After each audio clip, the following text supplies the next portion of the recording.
Here's a quick example of a basic titration problem. A titration is a very standard laboratory technique that's used in chemistry and utilizes a substance of known concentration to determine the concentration of an unknown. The substance which is known is called the standard.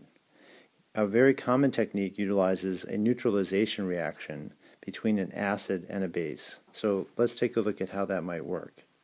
In the equation, you can see that an organic acid, a weak acid, is being reacted with a strong base, magnesium hydroxide. When these reactions occur, all of the weak acid is consumed by the strong base, and these reactions are completed pretty much like a double displacement or metathesis reaction.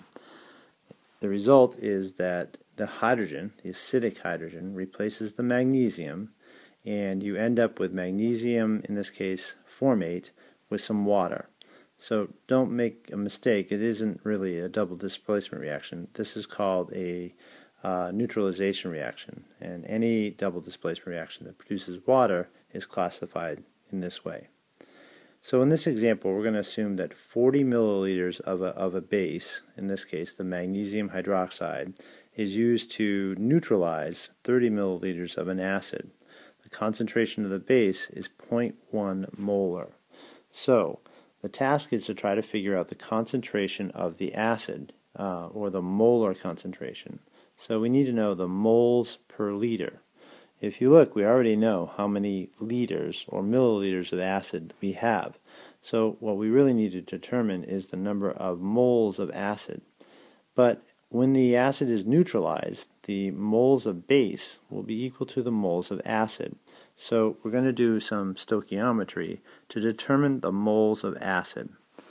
So we start out with 40 milliliters of the base, and we're going to convert that to liters, because we can multiply that times the molar concentration of the base, which you recall is in moles per liter, and so the liters cancel.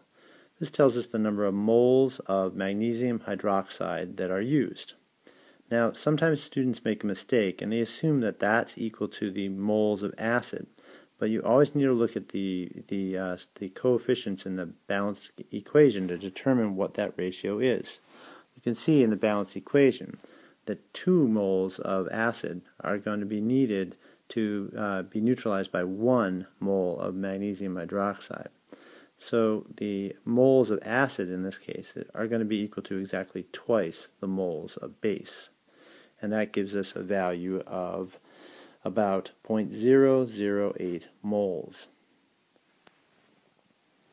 Now we're basically done, because all we need to do now is divide that number by the amount of acid that we had, which was 30 milliliters. We're going to convert that to liters, and that gives you the molar concentration of this acid. And so that's pretty straightforward, not too bad. Some of these problems get a little bit more involved, and we'll be looking at those a little bit later in further chapters.